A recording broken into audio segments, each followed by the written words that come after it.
오늘은 전도 거룩한 부담입니다.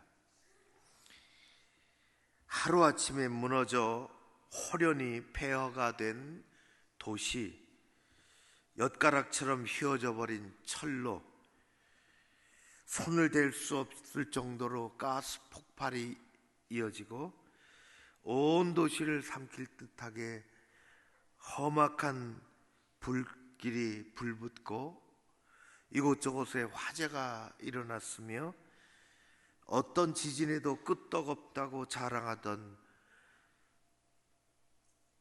고속도로가 순식간에 무너지고 거기에 깔리고 내동댕이 쳐진 기차 차량들, 걷잡을 수 없이 흔들리다가 무너져버린 건물들, 그 안에 묻혀서 구조의 손길을 기다리는 수많은 사람들, 서서히 죽어갈 수밖에 없었던 고귀한 생명들, 눈 깜짝할 사이에 사랑하는 가족들을 땅에 묻고 울부짖고 울며 찾아다니는 사람들, 하룻밤 자고 나니 소중한 보금자리가 다 사라져버렸던 수십만의 이재민들, 이런 끔찍한 사건은 소설에 나오는 것이 아니라 25년 전 1995년에 일본 고베시와 한신 지역에 단 3초 동안 일어났던 대지진의 결과 처참한 모습입니다. 3초 동안 벌어졌습니다. 자그마치 6,300여 명이 죽었습니다. 재산 피해로 말할 것도 없죠.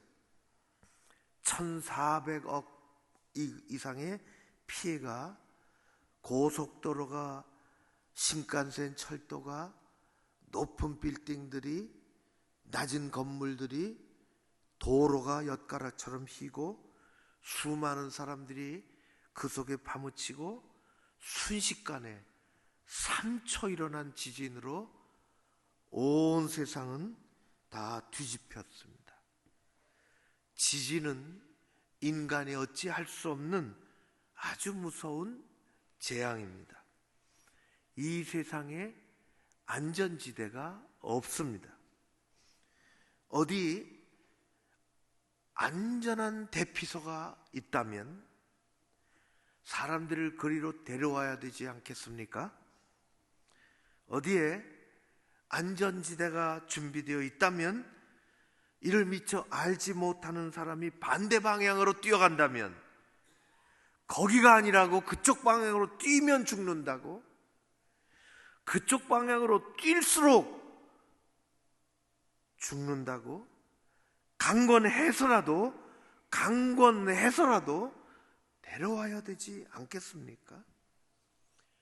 거기 안 가겠다고 싫다고 하는 사람을 강제라도 데려다가 안전한 대피소에 갖다 놔야 되지 않겠습니까? 왜냐하면 이는 죽고 사는 문제가 걸려있기 때문입니다. 오늘 예수님 말씀은 밖으로 나가서 사람을 강권해서라도 데려다가 내 집을 채우라는 것입니다. 예수님이 말씀하신 큰 잔치의 비유의 결론입니다. 예수님 비유로 참 많이 말씀하셨죠. 비유는 그 내용의 과정이 스토리니까 그 내용이 있어요. 재미있게 전개가 되죠.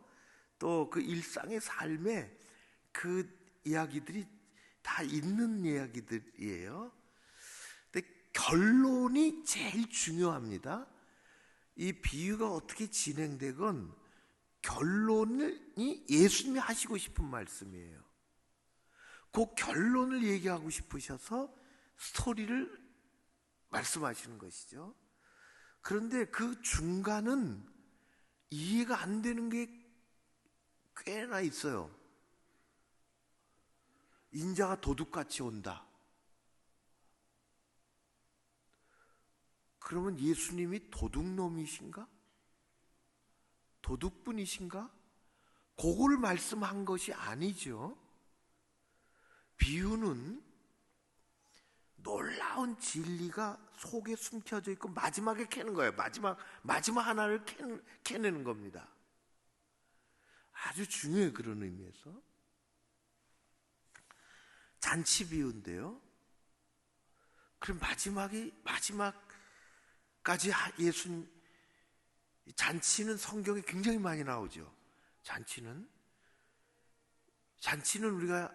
우리 세상에 없는 곳이 없죠. 잔치, 축제죠, 축제. 우선 음식이 준비되어야 되고, 우리 엊그제 잔치같이 했잖아요. 음식이 준비되어야 되고, 그리고 풍악이, 악기가, 노래가, 가무가 있어야 되고, 그리고 손님이 끌어야 돼요. 우리 해놨는데 아무도 없다. 그러면 안 되지. 손님이 있어야 됩니다. 혼자 주인이 자기 먹으려고 하는 게 아니죠. 손님이. 그래서 적어도 성경의 잔치에는 수많은 잔치들이 나오는데 아브라함이 하나님이 이삭을 주셨어요. 얼마나 기다리던 아들입니까? 이삭을 주셔서 이삭이 성경에도 보면 이삭이 젖될 때에 우리는 이 1년 지나서 잔치하잖아요. 돌잔치, 회갑잔치. 요새는 회갑잔치가 없지만은 있을 수도 있는지 없는지 모르겠네요. 저는 안 했어요. 아무튼 잔치잖아요. 성경에 보면 아브라함도 큰 잔치를 했어요. 잔치를 하죠. 잔치 쥐가 먹자고 합니까? 아기를 다 먹이려고요? 젖될 때 얼마나 신나겠어요? 아니죠. 음식을, 노래를 하고 동네 사람들을 있는 대로 다 불러 모으는 거예요. 있는 대로. 오라고 했는데 안 오면 얼마나 쓸쓸할까요? 왕의 잔치 이야기들이 성경에 나옵니다. 왕의 잔치. 8도에서 다 부르는 거죠, 사람들을. 그거는 하루에 안 끝나요. 하루에 많이 차리고 많은 사람 부르고 맨날 며칠 하는 거예요. 맨날 며칠을. 예수님도 첫 기적이 어디서 일어날까요? 가나 혼인 잔치에서 일어나는 거예요. 너무너무 중요해요. 둘째 아들이 나갔습니다. 아버지 가슴에 못을 받고 나갔잖아요. 돌아왔어요. 못 받고 나가면 이런 대접 받는다. 그걸 말씀하는 게 아니죠. 그걸 말씀하는 게, 비유라는 게, 알았어. 못 받고 나가는 거야, 그냥. 그럼 나중에 환영받고 잔치할 거야. 그거 말씀하려고 하는 게 아니죠. 끝에 돌아오는 자를 하나님은 반기신다. 아버지가 어떻게 했습니까? 잡으라, 풍악을 울려라, 동네 사람 데리고 와라, 내가 죽었던 아들 살았다. 이 잔치 아닙니까? 그 잔치가 벌어지는 거예요. 오늘 말씀에 이렇게 되어 있어요. 성경의 가장 큰 잔치는 하늘잔치입니다. 하늘잔치예요. 그것을 우리는 주일에 매일 잔치하는 거예요. 기쁨으로 부활하신 주님 따라서 만나는 매일 주일이 잔치가 되어야 되는 것입니다. 주일에 티격태격하지 마세요. 제발. 주일에 잔치예요. 초대교회는 그렇게 시작했습니다. 주일은 예수님 부활하셨어요. 예수님 부활하셨어요. 그래서 초대교회 성도들은 부활하신 날 모였어. 이같이 세상에 가장 큰 일이 어디 있느냐? 우리는 일주일 동안 힘들게 살아도 예수님 부활하신 날 만나서 우리도 부활한다. 큰 잔치가 벌어진다. 주일은 그래서 잔치하는, 은혜의 잔치, 말씀의 잔치. 이걸 모르고 주일에 한번 의논하겠다고 말이지. 그러면 안 되는 거예요. 대단히 실패한 거예요. 대단히 실패한 거예요. 회의 안 하는 게 낫지. 잔치하는 것입니다. 안식일에 안 모여요. 안식일에 예수님이 돌아가신 날입니다. 우리는 안식일에 안 모여요. 이스라엘 사람들은요, 안식일에 잔치합니다. 그들은 잔치를 해요. 이스라엘 사람들은 안식일을 지키는 거 보십시오. 이스라엘 가면 볼 수 있어요. 대부분 가족들이 모여요. 그들의 신앙적인 절기는 다 잔치예요. 축제예요. 먹고 마시고 노래하고 포도주 잔을 높이 들고, 그리고 뭐 하느냐? 그러고 끝나는 게 아니죠. 하나님을 기억하는 거예요. 즐거움 속에서, 감사함 속에서. 그런데 안식일에 그들은 그렇게 하그러니 모여서 일을 하지 않고 음식 다 만들어 놓고, 그런데 우리는 예수 그리스도를 따르는 사람들, 그날 돌아가셨어요. 3일 만에 부활하셨어요. 그래서 우리는 그렇게 모이는 거예요. 예수님 부활하셨습니다. 그날 모입니다. 이날이 생명의 날입니다. 이날 하나님이 은혜 주시는 날입니다. 내가 한 주간 동안 고통스럽게 힘들게 이 일상의 삶에서 쓰러지며 그렇게 살아도 예수 그리스도와 함께 나는 다시 살 것입니다. 그러면서 모이는 것입니다. 이것이 주일입니다. 그래서 음식을 먹고 서로 격려하고 잔치요, 주일은. 그래서 서로 격려하고, 어려운 사람들 잔치에서 한쪽 구석에 눈물을 찔찔 흘리면 가서 음식 갖다 주고, 야 괜찮아 괜찮아, 오늘은 즐거운 날이야, 그래야 되는 거잖아요. 예수님 오늘 말씀하신 잔치는 무슨 잔치일 수는 있는지는 알 수 없으나, 한 가지 알 수 있는 것은 오늘 말씀에 보면 모든 것이 다 준비된 잔치입니다. 모든 것이 다 준비된, 이는 하나님의 하늘잔치, 천국잔치를 말하는 것입니다. 풍성한 음식이, 멋진 풍악이 다 갖춰져 있고 준비되었으니 참석하고 하도록 많은 사람들 기뻐하며 참석하자. 천국잔치입니다. 문제는 초청받아 얼마나 사람들이 그 중요성을 알지 못하고 이 핑계대고 저 핑계대고 안 온다는 것입니다. 핑계 없는 무덤이 없다, 우리말에 그런 말도 있는데, 안 오는, 못 오는 이유들을 대충 적어 놓으셨어요. 예수님이 그렇게 말씀하신 거예요. 어디 그것뿐이겠어요? 세상에는 그런 이유들이 많다. 이 둘러대고 저리 둘러대고, 왜 기도에 못 나오는지, 왜 이게 잘 안 되는지, 다 이런저런 이유가 다 세상에는 있다. 예수님 그거 말씀하시는 거예요. 그러나 중요한 것은 어디 있다? 끝에 말씀하시는 것에 있어요. 끝에 말씀하시는 거예요. 초대한 주인은 매우 언짢고 화가 단단히 났습니다. 이봐라, 바깥에 나가서 잔치하지 않느냐? 이 사람 저 사람 데리고 와라. 빈자리가 많다. 자리가 남았어. 그럼 강권해서라도 데려와서 내 집을 채워라. 그게 예수님의 결론적인 말씀입니다. 바깥에 나가서 강권해서라도 사람들을 데려다가 와서 내 집을 채워라. 주인 하신 말씀은 알겠지만은 어려움은 종들에게 있습니다. 왜요? 실천하려니까.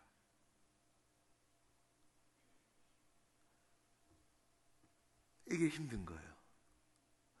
주인의 의도는 알겠는데 이거 다 채워야 기분이 나지. 천국잔치에. 아까 말로 하면 대피소인데, 주인의 말씀은 알겠는데 행동하려니까 어려운 거예요. 왜? 강권이라는 단어에 우리 마음이 힘든 거예요. 강권이라는 말에 밖에 나가서 집으로 데려오는 것이 전도입니다. 전도는 주인의 메시지를 전하고 초청해 오는 것입니다. 그래서 전도에는 늘 부담이 있습니다. 늘 마음에 부담이 있습니다. 그러나 전도는 거룩한 부담입니다. 전도는 거룩한 부담입니다. 어떻게 하면 나가서 사람들을 만나서 강권해서라도 예수님이 먹살 붙잡고 데려오라, 그런 뜻이 아닙니다. 세상, 오늘날 살아가는 우리의 세상은 그렇지도 않아요. 그런데 멱살 붙잡고 질질 끌고 와라, 그런 말씀이 아니죠. 왜 강권이 필요한가? 우리는 강권은커녕 초청은커녕 말도 안 띄니까, 입도 안 띄니까 이제 내일 모레는 입을 띄는 방법을 같이 해보려고 그래요. 자, 강권은커녕 예수님이 멱살 끌고 오라는 말씀이 아닌데, 예수님 그런 성품을 가진 분이 아니잖아요. 그런데 우리는 나가지도 않고 입을 또 안 열고 있으니까 그거는 더 큰 문제예요. 그건 부담도 아니죠. 우리는 어떻게 하면 나가서 잘 할 수 있을까? 전도는요, 첫 번째는요, 우리를 통한 하나님의 방식입니다. 이제 3분만 더 할게요.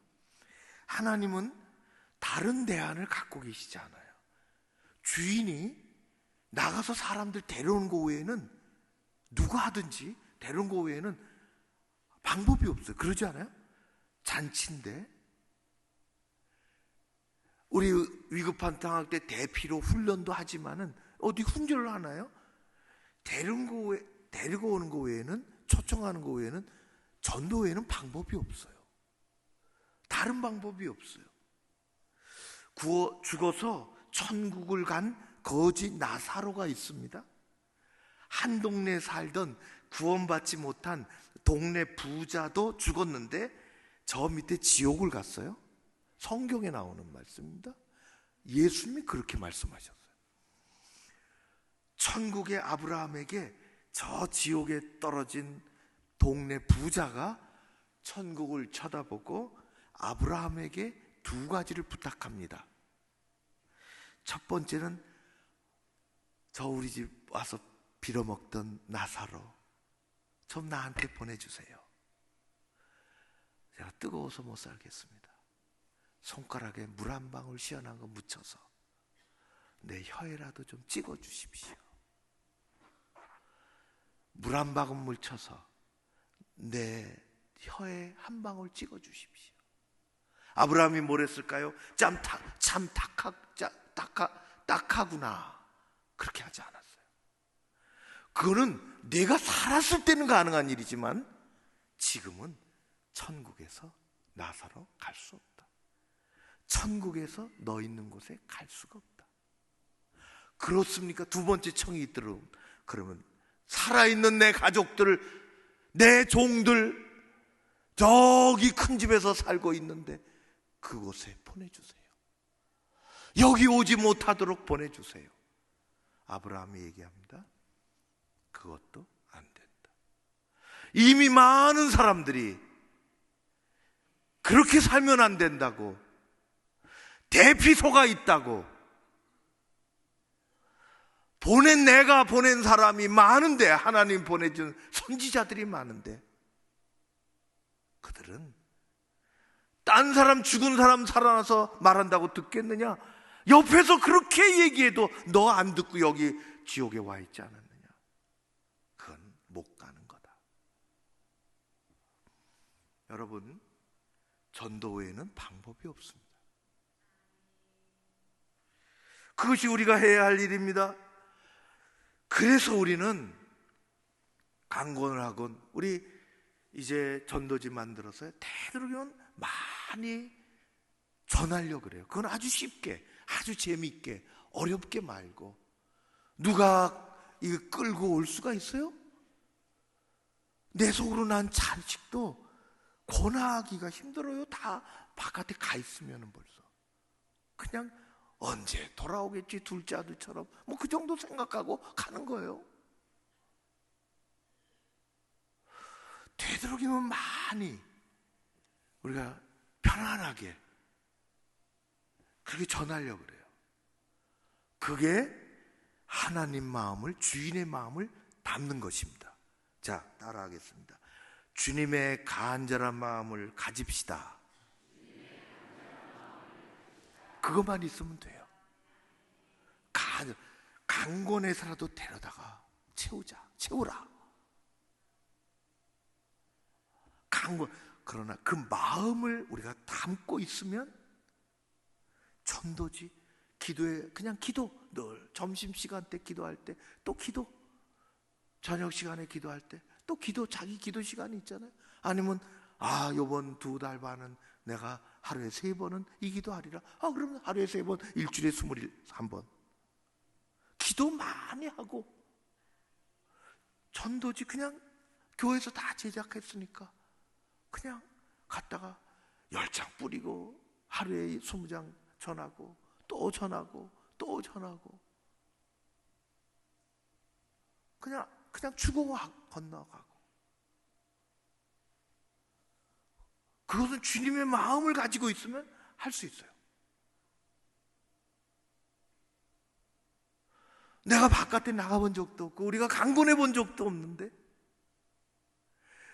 대피소가 있다고, 인생의 대피소가 있다고, 그리 가면 점점 멀어진다고, 글로 가면 끊어진 다리가 있다고, 우리는 연결하는 역할은 할 수가 있어요. 그러면 하나님이 하실 것입니다. 나머지는 다 하실 것입니다. 우리를 통해서 하실 것입니다. 우리를 통해서. 그러니 우리는 전도하고 기도하고 그분을 교회 모시고 오면 목사가 전하고 또 교회 모습을 보고 예배 어떻게 드리죠? 같이 드리고 하나님이 그 속에서 움직이실 것입니다. 하나님이 하실 줄로 믿습니다.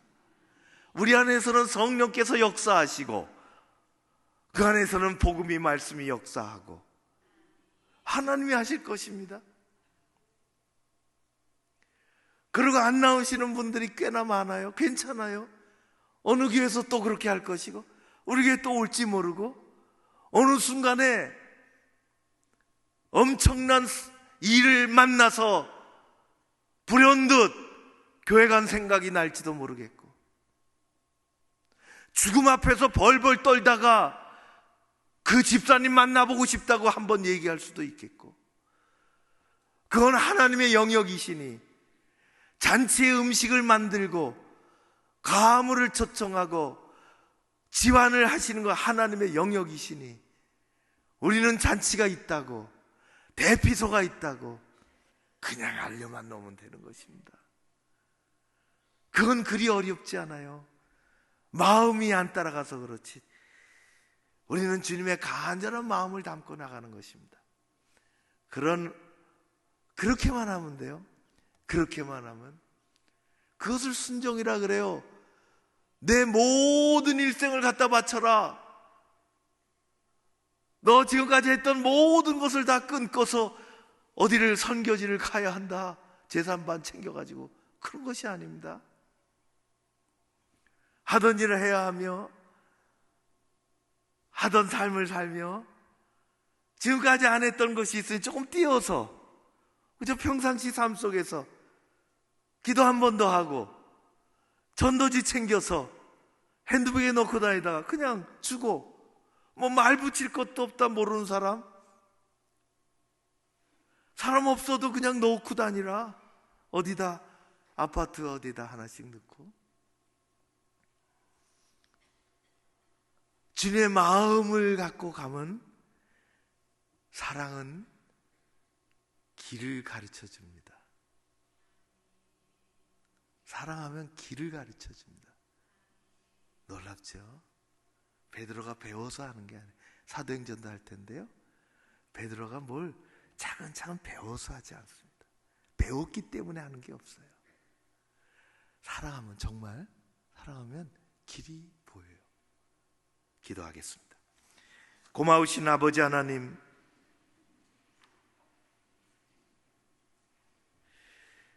바깥에 나가서 만나는 사람들 강권해서 내 집을 채우라, 빈자리를 채우라 나가본 적도 없고 강권해 본 적도 없습니다. 주님의 마음을 담고 기도하고 전도하고, 하나님, 우리 모두가 일상의 삶에서 조금도 흐트러지지 않는 우리의 삶 속에서 주님의 마음을 가지고 나아갈 수 있도록 함께하여 주시옵소서. 전도 거룩한 부담으로 우리에게 다가오게 하여 주시옵소서. 예수님 이름으로 기도하옵나이다. 아멘.